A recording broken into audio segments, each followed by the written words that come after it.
lazy intro I can come up with in this video. I mean, this mug's pretty cool.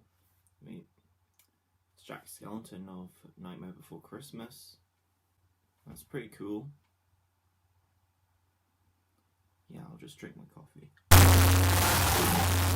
What is up, guys? I am Alexander Ramond, and for this video I decided to kind of mix things up a little bit, and sorry if I keep on looking to like my left or the right, or the right side of the video. It's mainly because I've got like the script there, and you know, it's helping me follow along with whatever topic I am decided to do. So I've been inspired by the YouTube channel Deep Cuts to do a series on 5 albums to get into blank. So I thought I would do the same, but put my own personal spin onto it and just give my personal opinions on some of these genres and what are the best albums to get into. And for this video I've decided to do goth rock, or gothic rock. It's a genre that has been around, or subgenre, that has been around since 1979 and has spawned so many other subgenres within that subgenre, or I suppose other styles maybe. And this genre still continues today with acts like She Passed Away, Cemetery Girls, and Virgin and Veil.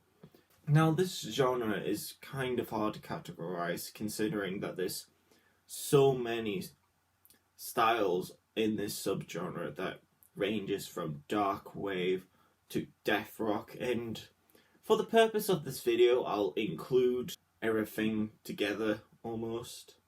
Although I'm not going to be including bands that are primarily post-punk like Joy Division and Television. Although they did help with the development of what would be the genre, I'm not including them because I consider them their own kind of genre.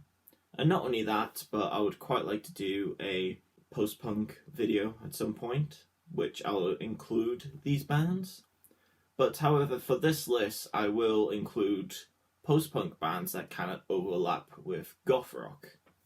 Now, to be clear about this list, this isn't a be-all, end-all sort of thing. These albums are what I think are the best albums to get into the genre. And if you want a bit of a taste of each album, I will put a Spotify link in the description where I create a playlist of the best 3 tracks from each album. Now, with that said, let's get on with the list. You touch a flickering flame.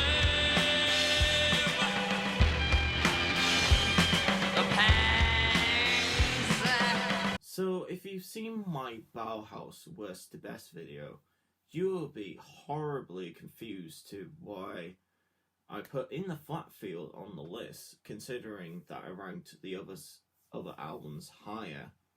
Well, that's mainly because that if we take a look on the whole scale of the subgenre, that it can be considered like a starting point of the genre.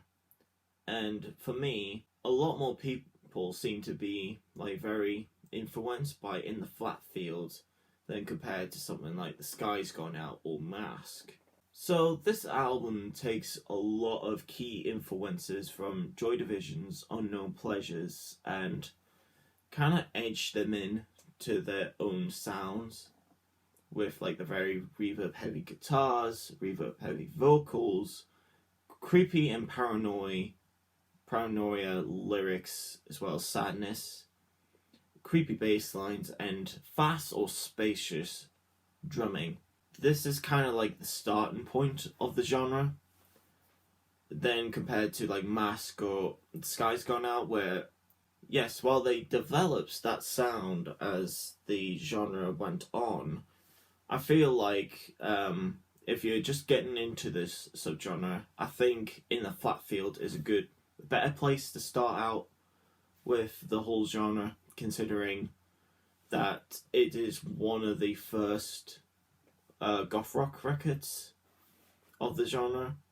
Yeah, and compared to the rest of Bauhaus discography, I think this is the most important record out of them all, and it's definitely worth checking out, even if you're more of a fan of the later albums, like I am. I chose an eternity of this.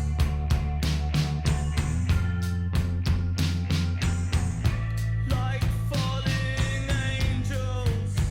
Now, with this album, again, a similar thing with the Bauhaus situation. Like, it's not the best Cure album, I think, and they're another one of those bands that can be labeled as like post-punk, but with this band they can be labeled as 80s new wave or like 80s pop or anything surrounding the 80s mainly. But I think this album, though, if you compare it to the rest of their discography, is probably like the most gothic rock that they ever gotten in their career. And later on they will apply elements of Pornography, but not to the extent that Pornography did. So this album is quite a doomish sort of record. It has like a doom atmosphere right from the very first track, like 100 years, through The Hanging Garden and Cold. And it takes you on this very, very dark, very depressing journey right until the very end, where you literally just kind of question yourself, is there really any hope for anything ever? I mean, yeah, I kind of laugh nervously at it, but it does like a really good job at just making this whole atmosphere just sort of doom and gloom. And the instrumentations on this record, like, it's filled with like luscious synth work, ear-piercing guitars, and wailing doom vocals from Robert Smith, which sell this whole album. Is just,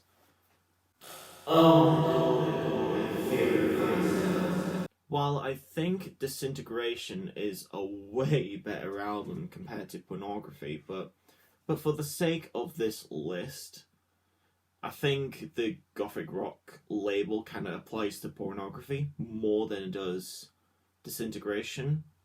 And plus, not only that, but strangely enough, even though I said it's a doom and gloom album, Pornography is kind of easier to get into just because it's a bit more shorter, and Disintegration has really long tracks and can be hard to get into if you're not into the whole atmospheric ambient sort of stuff.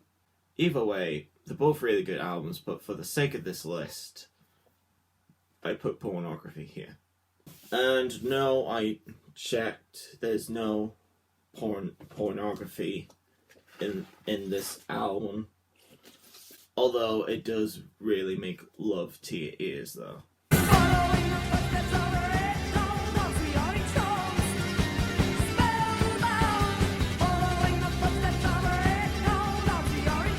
It would be silly of me not to include the queen of goth herself, Siouxsie Sue, onto this list. With her iconic makeup and low, howling baritone vocals, she is literally probably like the best female fronted artist in the subgenre. So I was gonna put on this list the Siouxsie and the Banshees' first album, The Scream, but many people consider it as more of a post-punk album. Not only that, but it was released in 1978, and they had a bit more of a punk aesthetic going around at that time. So I decided to leave off the list for those reasons. Not only that, but Juju was the main point where the band started to become a bit more goth and goth rock in sort of sounds. So this album starts out with the track called Spellbound, which is a great track that is dark but yet humorous in a sense. Like, It's a track about being kind of possessed and being controlled to throw down your elders down the stairs if they don't, like, pray that night. It's that kind of dark storytelling that continues throughout the themes of many of the other tracks, like Into the Light, Halloween, Headcut. And this album kind of relies on kind of like catchiness and melodic sort of tracks. And I suppose if you were coming from the pop scene and don't really like Pornography or In the Flat Field, I would probably recommend listening to Juju more than the other two. But however, no matter which one you start out, I think both of them are really good tracks. But if you're more of a person that relies on melodies and kind of catchiness, I would recommend listening to Juju.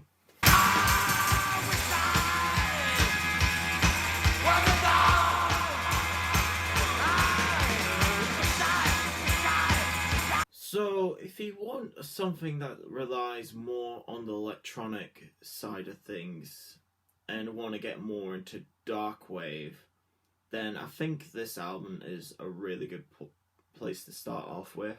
Not only that, but I kind of want to mention something that is kind of considered important to the goth scene, or at least in the UK side of things.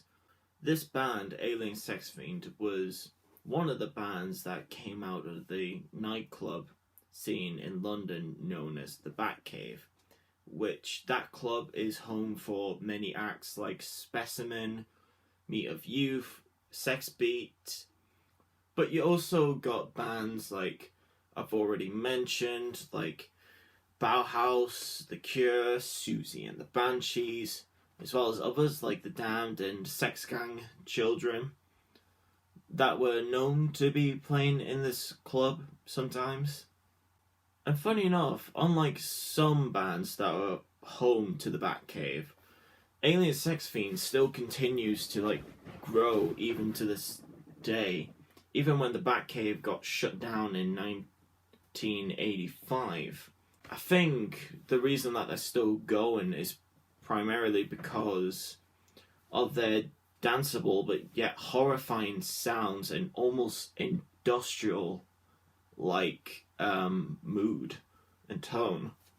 And you also got the lead frontman, Nick Fiend, being the cherry on top of this kind of dark wave cake almost. If I had to compare it to another band, I mean, they're not necessarily goth rock, they're more like horror punk. It's kind of like the Cramps if you throw in some industrial like vibe in there and add some more electronic sounds rather than this rockabilly punk type sound. So for this list, I kind of primarily went with the first album here, not only because it's my personal favourite out of their discography, but I find albums like Acid Bath and It to be a bit hard to get into. While they have their own great tracks like EST, In God We Trust, Smells Like it says, I just kind of find it a bit hard to get into compared to something like Who's Been Sleeping in My Brain. Yeah, I kind of recommend this band if you're into that sort of stuff.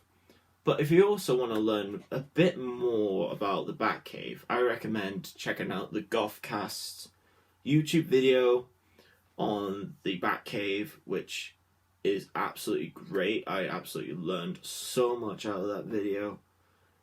But please do check it out after this video.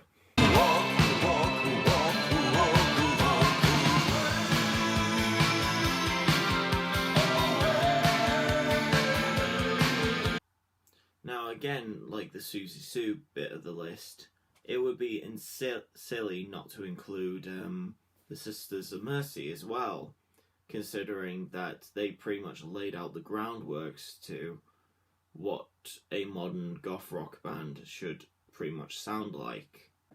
Now, it was either this album or Floodland, and no matter which one I pick, despite what Andrew Eldrick says about the band, this is a really good definition of goth rock. Sorry, Andrew. So the reason that I went with First and Last and Always was because this was not only the point where goth rock became disconnected from post-punk, but you also got tracks on here that to me sounds like pretty much what goth rock is then compared to Floodland. Well, Floodland is definitely goth rock, don't get me wrong, and it's still great. In fact, I kind of prefer Floodland in all honesty, but however, that album is a bit more melodic in a sense, and it kind of has a bit of a 80s mainstream-ish kind of edge to it than compared to First and Last and Always, but hey, no matter which one you pick, they're both still goth rock, they're both considered classic albums. Just don't listen to Vision Thing though. That is just... what the fuck are you doing, Andrew? So this album is just great from start to finish, and they all kind of sound similar to one another, but they also have their own variations of like rhythm and the way that they structure tracks. Not only that, but on this album you got probably like the most played gothic song of all time, Marianne.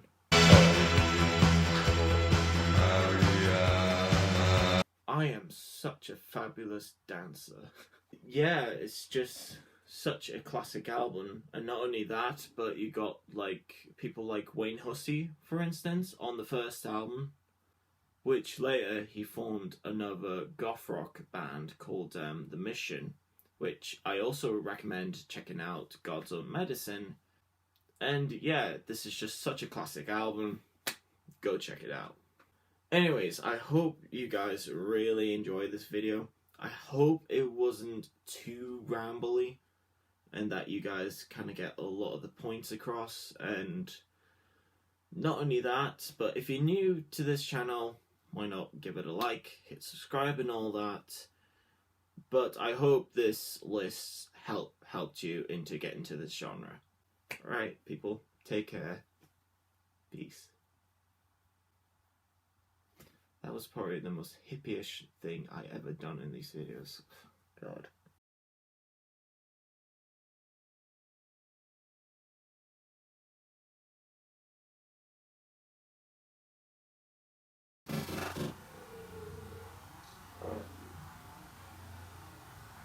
This isn't coffee.